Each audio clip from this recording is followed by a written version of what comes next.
Hey folks, I don't know how many of you know this, but in 2018, my wife and I moved to Nashville so that I could pursue a career in songwriting.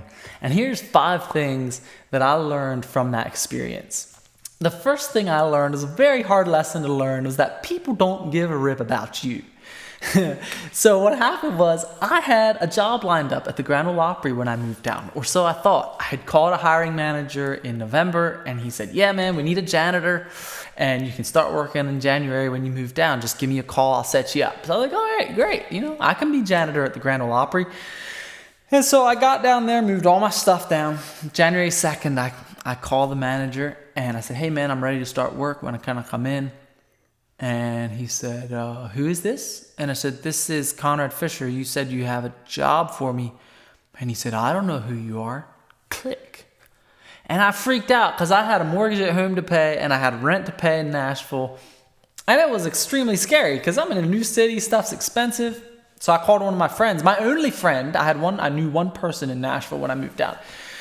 And I said, hey, I need a job. Do you have any ideas? And she's like, well, I work at the funeral home. Maybe I can get you a job there. So she got me an interview at the funeral home. But the night before, I forgot to turn my headlights off. I had a little Geo Metro, about that high, a little 4-speed, 3-cylinder golf cart, basically. But I forgot to turn my headlights off and my battery was drained. So I freaked out. I was in a tux and I was ready to go to my interview and I scrambling. I was like, well, I'll just go knock on the neighbor's door. They'll help me out. So I went over to the next door neighbor, knocked on the door, and an older lady comes to the door and I said, listen, I need to get to a job interview. My battery's dead. Could you give me a jump? And she said, no. And I said, I really need this job. It'll take 5 minutes. Can you just pull your car over? I have jumper cables and everything. She said, I don't know you. And I said, okay. And shocked, I walked back to my car and just like, man, what am I going to do? So I had a DeWalt battery and an extension cord. I was like, well, this is a little car. Maybe I can hook this battery up to the car and get it to start. And I tried and it turned over and my battery went, started smoking. You got to be kidding me. So it's getting closer and closer to my interview, still no luck, and the postman comes along. I was like, I'll try this guy. So I ran out to the road and I said, look, man, I know this is unusual, but I badly need to get to this interview. I said, I can push my car out to you. You just stay right there and pop your hood, and I can do the rest. And he looked at me like kind of funny, and he said, all right. So I, in my tux, pushed this little Geo Metro, 50 feet out to the end of the lane. I wish I had video of that. But he popped his hood and I clamped the jumper cables on and I got the car started and I got to my job interview and I ended up getting the job. But I was just shocked that people had so little empathy for someone in need. I was not used to that, The second thing I learned very quickly was that everyone was better than me, or so it seemed.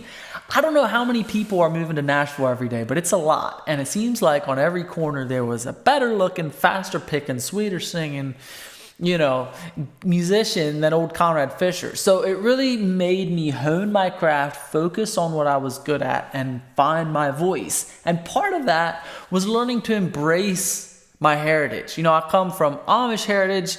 My parents grew up Amish, or at least my dad did. And sometimes I would have been embarrassed about that. I wasn't proud of my Amish accent. I have this PA Dutch kind of thing going on. And what I learned very quickly was that Nashville is full of weirdos, and the most successful people embrace who they are and just figure out how to be the best version of themselves. And once I started doing that, it was amazing. People were like, oh, what's that strange accent? That's kind of exotic, and it became a plus rather than something I was ashamed of and negative. So that was a very valuable lesson for me. The third thing I learned about country music was that the country music songwriters were not the hillbillies that I thought they were.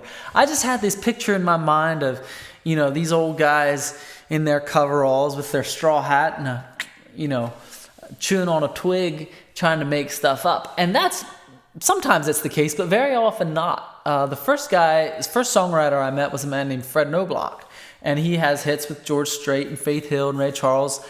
And he was extremely well-read, extremely intelligent, and not at all the kind of person I thought that would be a successful country music songwriter. Another guy I met really early on was Bob McDill. He wrote, Amanda for Don Williams and Waylon Jennings, and Gone Country for Alan Jackson, and Song of the South for Alabama. Lord have mercy, baby's got her blue jeans on. That one, and All That Glitters Is Not Gold. He's got about 30 number ones. And the first question he asked me when we met, he said, "So what are you reading?" And I was kind of embarrassed because I wasn't reading anything. And he said, "Well, if you don't read well, you can't write well." And I took that advice to heart. So that was a big lesson for me. The fourth thing I learned, and one of the most valuable things I learned, was that the music industry needs me way more than I need the music industry. Very quickly, when I moved to town, I started having meetings with publishers and producers and managers and all this. And inevitably, they'd hand me a deal that was pretty lopsided, where they'd want to take control of a lot of my creative assets. And, I had a manager that wanted to sign me to a deal, and he wanted to take 20% of my gross income, and he wanted to be able to tell me how to dress and, the branding I should use and those kinds of things. And I was just uncomfortable with this. I was like, I don't even care if this is how the industry works. That's not something I want to be a part of. So thanks to some friends like Dickie Lee and Fred Knobloch, who were able to look at these contracts with me, I avoided some really messy situations and ended up finding a publisher that was honest and helped me, get started. But what I learned from this was that Nashville doesn't need another, old fat guy sitting in a leather chair with a cigar in his mouth. What Nashville needs is great songs and great songwriters, right? So they needed me more than I needed them. And that took the desperation out of that being down there, and it helped me make much better career decisions while I was there.